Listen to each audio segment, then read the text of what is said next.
Shalom y bienvenidos a Vía Haftaj Israel, una frase hebrea que significa amarás a Israel. Esperamos que se queden con nosotros, ya que nuestro maestro, el Dr. Baruch, nos compartirá una enseñanza expositiva de la Biblia.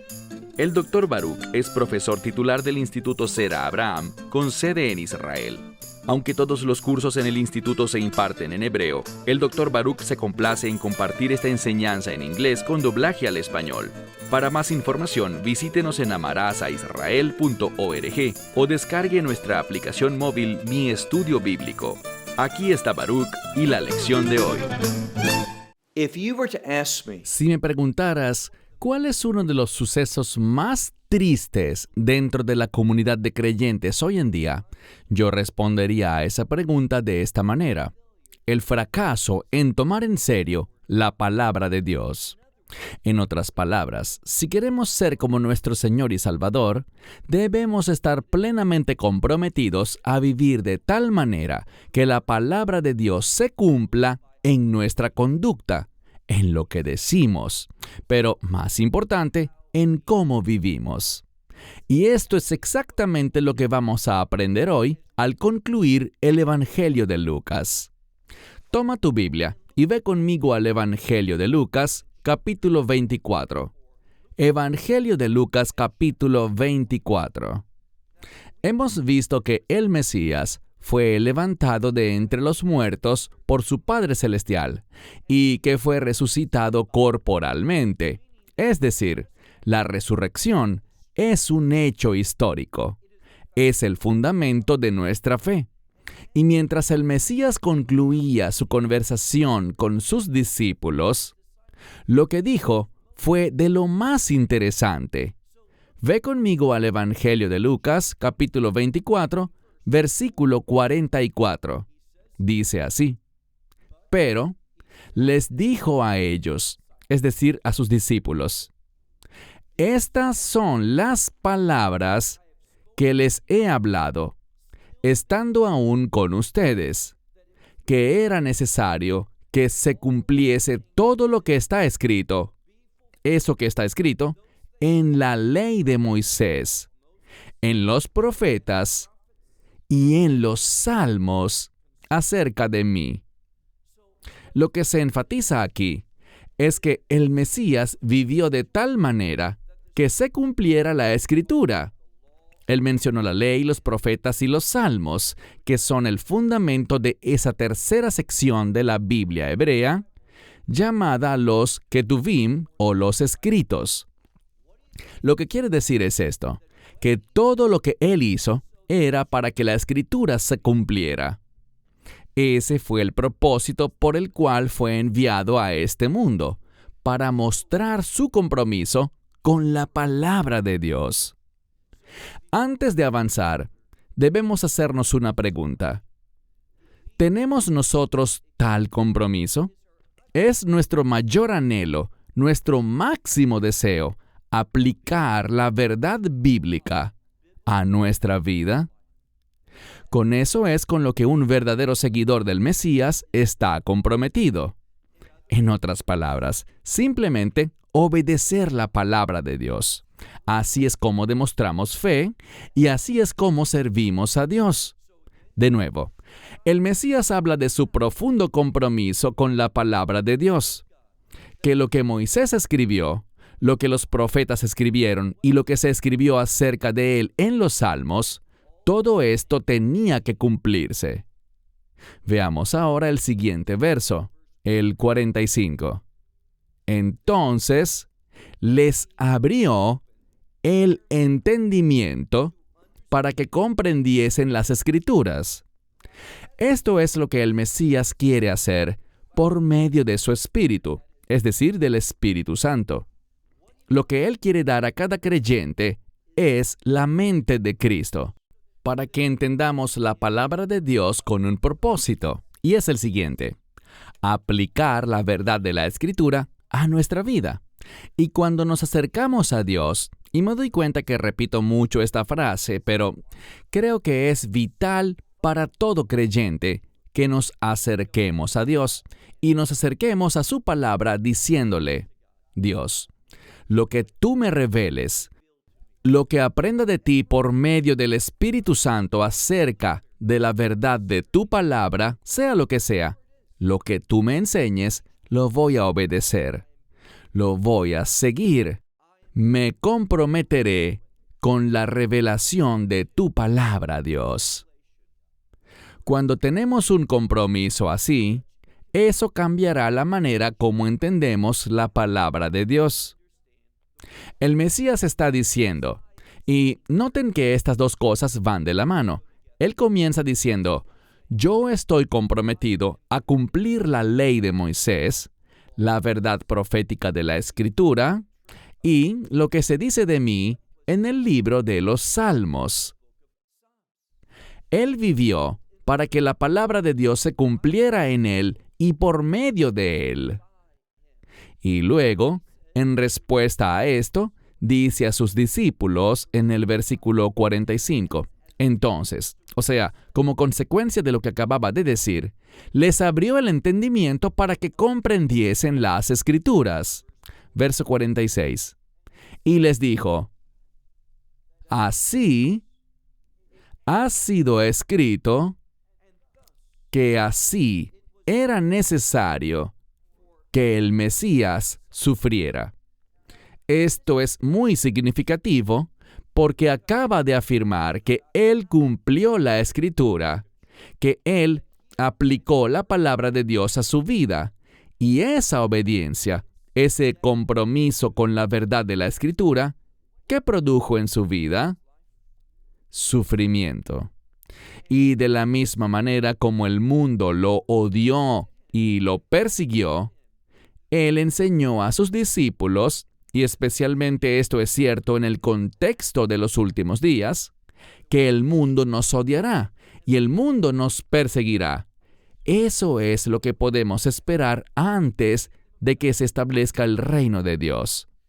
Si el Hijo de Dios sufrió por obedecer la voluntad de Dios, ¿cuánto más nosotros, sus seguidores, estamos llamados a sufrir por nuestra fe? Eso no nos debería sorprender.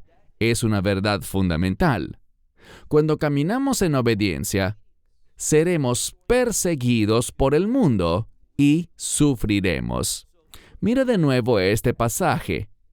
Habla de cómo Él les abrió el entendimiento, la mente, para que comprendiesen las Escrituras. Luego en el verso 46 continúa, y les dijo, así está escrito, que así era necesario que el Mesías sufriera y que resucitase de entre los muertos al tercer día. Hay dos elementos que debemos notar en la parte final de este verso. Lo primero es el énfasis en el tercer día. Vemos, por ejemplo, en el relato de Génesis capítulo 22, en la historia del sacrificio de Isaac, vemos allí que todo ocurrió al tercer día. Les he mencionado muchas veces que los números en la Biblia tienen importancia. Hay significado detrás de los números que aparecen en la Biblia. El número 3 significa hacer una prueba, pero una prueba con el fin de revelar algo, de documentar algo. Lo que vemos aquí es que no es casualidad que el Mesías resucitara de entre los muertos al tercer día. Eso implica que su resurrección documenta su victoria. Y en segundo lugar, vemos que el tercer día es precisamente eso, un día de victoria, un día en el que Dios revela sus propósitos. ¿Y cuáles son sus propósitos? Vida a partir de la muerte. ¿Qué significa vida a partir de la muerte? Muy sencillo. Significa resurrección. Y cada vez que se menciona la resurrección en la Escritura, ¿qué debe venir a nuestra mente? El reino. La resurrección, bíblicamente hablando, siempre está ligada a la realidad del reino, a un cambio de reino. Estamos en este cuerpo, moriremos, pero seremos resucitados primero nuestras almas y luego recibiremos un nuevo cuerpo. Y en cuanto a la resurrección, por cierto, cuando ascendamos a los cielos después de morir, después de que nuestras almas sean separadas de nuestros cuerpos, conoceremos la verdad de Dios. Experimentaremos el reino con Dios. Pero también debemos entender que habrá resurrección del alma y para el momento del arrebatamiento se producirá la resurrección de un nuevo cuerpo. Y ese nuevo cuerpo nos dará finalmente esa gran victoria. ¿Qué tipo de victoria? Una victoria de reino. Una y otra vez, cuando hablamos de la resurrección, debemos pensar en una victoria de reino. Y la buena noticia es esta. Por medio del Espíritu Santo, y quiero ser más específico, por medio de la unción del Espíritu de Dios que viene sobre el creyente, somos capaces de cumplir la voluntad de Dios.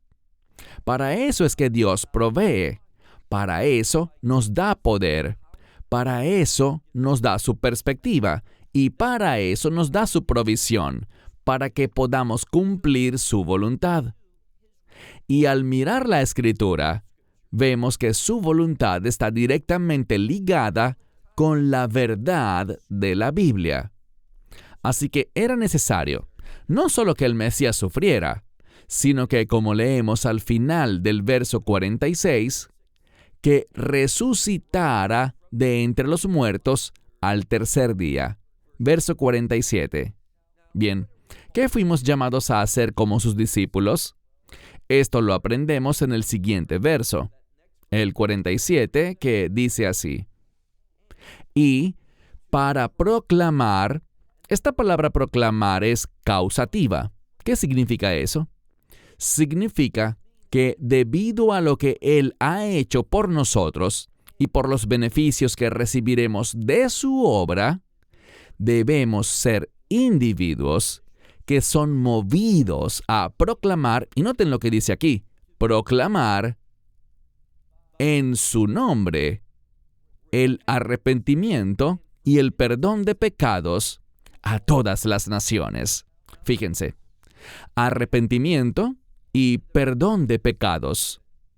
Bueno, hay un principio muy importante que vemos en estos dos versos y en cómo se combinan en el mismo verso. Hay arrepentimiento y ese arrepentimiento conduce al perdón de los pecados. ¿Y para quién está disponible esto? Está disponible para todas las naciones, para toda la humanidad. Pero el arrepentimiento comienza aquí. El arrepentimiento comienza cuando nos ponemos de acuerdo con Dios. ¿De acuerdo en qué? En los estándares de Dios, sus estándares de moralidad, ética, justicia, todos sus estándares bíblicos. ¿Y cuál es la conclusión?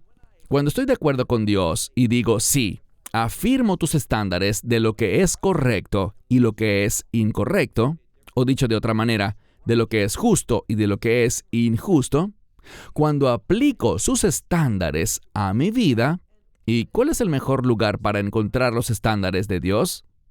En la ley de Moisés. La ley de Moisés sigue teniendo propósito hoy en día. Ahora, la ley de Moisés no puede hacer justo a nadie. De hecho, es lo contrario. Cuando aplico la ley de Moisés a mi vida, ¿sabes qué me enseña eso? Me enseña que soy injusto. Y no solo que soy injusto y culpable ante Dios, sino que necesito un Salvador. Y ese Salvador también es llamado el Redentor. Como hemos dicho muchas veces, el Mesías hizo esa obra en la cruz, en la Pascua, el día de la redención, para que yo pueda experimentar la redención, que me convierta en una nueva criatura, que tenga una nueva vida, una vida victoriosa, y que pueda caminar fielmente en la voluntad de Dios. De eso se trata nuestra fe. Ese es el mensaje que la Escritura nos entrega, que somos llamados a obedecer la verdad de Dios. Pero hay algo que debemos entender. Tú nunca podrás hacer eso en lo natural. Únicamente podrás hacerlo por medio del poder del Evangelio, ese poder que salva y ese poder que cambia. ¿Qué quiero decir con poder que cambia? Que ese poder me convierte en una nueva persona. Ya no soy quien era, sino que por medio del Evangelio me convierto en una nueva creación. O dicho de otro modo, nazco de nuevo, tengo nueva vida, y esa palabra nuevo es una palabra de reino. Comienzo a vivir de acuerdo a los estándares del reino.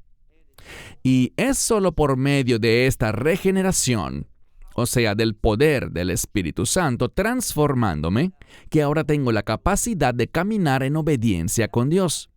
Eso es a lo que he sido llamado, para eso he sido salvado, y eso es lo que la fe, una fe salvadora, me conduce a hacer.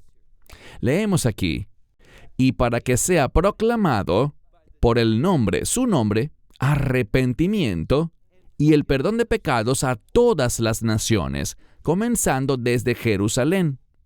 Bien, ese evangelio, ese plan de redención, ese mensaje del reino comenzó en Jerusalén. Eso no debe sorprendernos. Y luego de Jerusalén a Judea, a Samaria y hasta lo último de la tierra. ¿Por qué? Ya lo hemos dicho, proclamarlo a todas las naciones. Lo que quiero que veas es que Jerusalén sigue estando en el centro del plan de Dios. Por eso es tan decepcionante y tan frustrante escuchar a personas decir que a Dios no le interesa el territorio físico. Por supuesto que le interesa un territorio físico específico, la tierra de Israel y la capital de Israel, Jerusalén.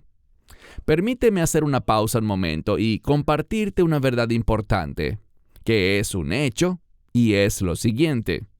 Muchas veces cuando voy a enseñar en algún lugar, la gente se me acerca y me dice, ¿qué piensas de ese pobre pueblo de Palestina? Y siempre notamos que muchos ven a Israel como el villano y a los palestinos como las víctimas. Pero déjame decirte algo. Si tú eres un creyente, deberías estar interesado en tus hermanos creyentes. Y este es un hecho.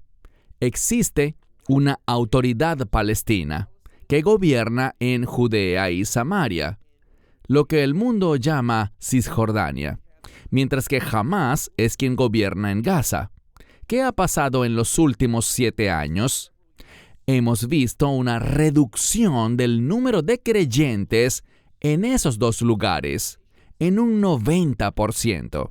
Ahora la gente habla de los cambios que han ocurrido en Siria este año 2024, que Assad salió y que hay nuevos líderes en Siria. Y esto realmente sorprendió al mundo. Pero quiero que sepas esto. En el año 2011, había 1,5 millones de cristianos en Siria. Hoy, 13 años después, apenas 13 años después, quedan aproximadamente 300,000. Cada vez que pones al Islam en el liderazgo de un país, ¿qué sucede? La población creyente en Cristo es perseguida y disminuye más y más y más. Pero como muchos saben, ¿dónde vivo yo? En Israel. Y tenemos un programa de televisión que se transmite en todo Israel. Lo hemos tenido por más de 10 años. No somos perseguidos por eso. Tenemos libertad para difundir la verdad de Dios en hebreo a los israelíes. Y vemos que la comunidad de creyentes en Israel está creciendo. Me gustaría que creciera más rápido, pero, en efecto, está creciendo. Mientras que en lugares como Belén, donde gobierna la autoridad palestina, la población de creyentes, de cristianos, está disminuyendo drásticamente. Entonces, cuando dices, quiero apoyar al pueblo palestino, ¿qué pasa con los creyentes palestinos? Porque cualquier verdadero creyente que sea palestino no querrá apoyar a la autoridad palestina, ni querrá un Estado palestino, porque un Estado palestino tendrá como fin destruir, lo dicen abiertamente, destruir a los creyentes en el Mesías. Debemos entender la verdad bíblica y no dejarnos engañar por una falsa justicia, una justicia social que está en conflicto con la autoridad de la Escritura. Entonces, dice aquí que este evangelio comienza desde Jerusalén. Mira ahora el verso 48. Dice, pero ustedes, hablándole a los creyentes, ustedes son testigos de estas cosas. Y luego el Mesías dice a sus discípulos, verso 49, he aquí, yo envío la promesa de mi Padre sobre ustedes. Pero quédense ustedes en la ciudad de Jerusalén hasta que sean investidos con poder desde lo alto. Noten que ellos fueron llamados a permanecer en Jerusalén hasta un momento específico. Y sabemos cuándo fue.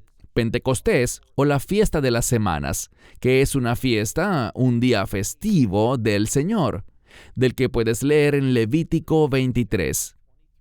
Y vemos que desde la perspectiva del Antiguo Testamento, en ese momento fue dada la ley. Desde la perspectiva del Nuevo Testamento, en ese tiempo fue dado el Espíritu Santo. ¿Te parece una coincidencia? No lo es. Fue el diseño de Dios, porque por medio del Espíritu Santo recibimos el poder para obedecer la palabra de Dios. Eso es lo que un discípulo ha sido llamado a hacer. Dice aquí, al final del verso 49, pero ustedes permanezcan en la ciudad de Jerusalén hasta que sean investidos. Y por cierto, uno tiene que ser investido. No podemos vestirnos a nosotros mismos con este poder. Tenemos que ser investidos por la venida del Espíritu Santo, habiendo recibido ese evangelio. Así que hasta que sean investidos con poder desde lo alto. Versículo 50. Pero los sacó afuera, hasta Betania. Bien, Betania está en el Monte de los Olivos. En hebreo la llamamos Bet-Aní, la casa de los afligidos. Una y otra vez, cuando hablamos de la voluntad de Dios, del carácter de Dios y de cómo deben comportarse sus seguidores, eso llevará a que el mundo quiera afligir al pueblo de Dios. Y esto será cada vez más real a medida que entremos en los últimos días. Es decir, no creas las tendencias populares. La mayoría de las veces, gente que habla con este libro en sus manos, dicen lo que piensan que la gente quiere oír. Esa es una tragedia. ¿Qué debemos hacer? Debemos decir las cosas que la palabra de Dios revela. Y en la palabra de Dios, cuando estudiamos los pasajes de los últimos tiempos, descubrimos el contexto en el que se presentan esos últimos tiempos. Y es un contexto de persecución, un contexto de tribulación y sufrimiento por la fe. Y esto no es nada nuevo. Siempre ha sido la realidad. Los que caminan en obediencia a Dios son perseguidos por el mundo.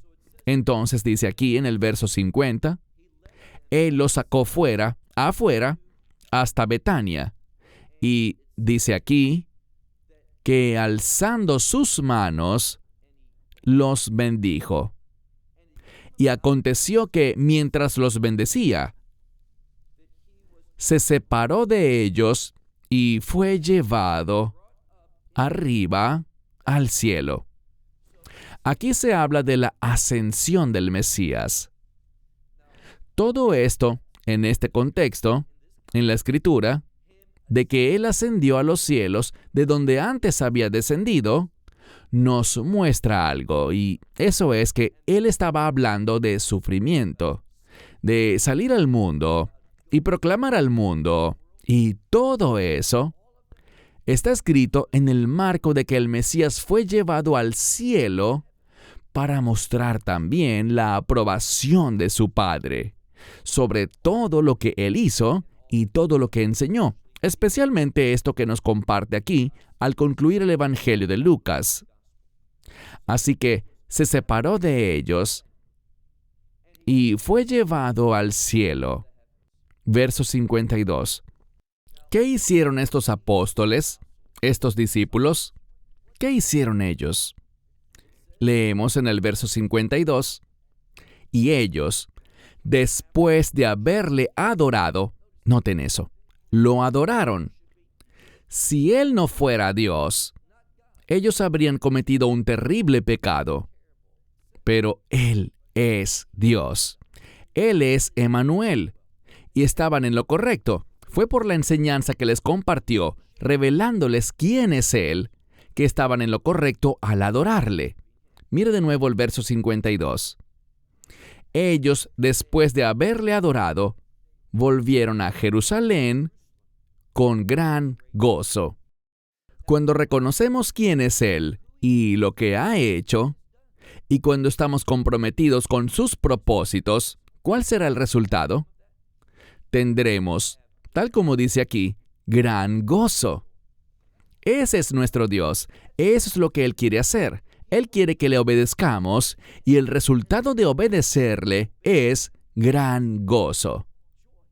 Así que nunca tengas dudas en cuanto a obedecer a Dios. Cuando caminas en su voluntad, cuando estás comprometido con sus propósitos, estás invitando a un gran gozo a tu vida. Concluyamos con el último verso del libro, verso 53. Y estaban siempre en el templo. Hay un prefijo aquí, una preposición, que significa enteramente o continuamente. Podríamos traducirlo así. Y estaban todos siempre en el templo. ¿Y qué hacían? Los mejores manuscritos griegos tienen el término alabando y bendiciendo a Dios. Esas dos cosas. Alababan a Dios. ¿Y por qué alababan a Dios? Porque su voluntad es perfecta. Lo alababan porque Él es un Dios bendito. Así que le alababan y le bendecían, y noten la última palabra, amén. ¿Qué significa? Amén es una palabra relacionada con un término hebreo que significa verdad. Todo lo que Lucas compartió era la verdad de Dios. Debemos recibirlo, debemos internalizarlo y debemos implementarlo en nuestra vida para que seamos un pueblo fiel al Dios viviente y que seamos personas que conocen el gozo de nuestro Señor y Salvador por siempre y siempre. Amén. Amén. Esperamos que te hayas edificado con el mensaje de hoy y lo compartas con otros. Te invitamos a seguir nuestros estudios cada semana por este canal y por el portal de YouTube de Amarás a Israel. También puedes descargar nuestra aplicación móvil gratuita, Mi Estudio Bíblico. Finalmente, para obtener más información sobre nosotros, visita nuestra web amarasaisrael.org, donde encontrarás otras conferencias de Baruch en audio, video y texto. Hasta el próximo programa. Que el Señor te bendiga en Yeshua HaMashiach, Jesús el Mesías, mientras caminas con Él. Shalom desde Israel.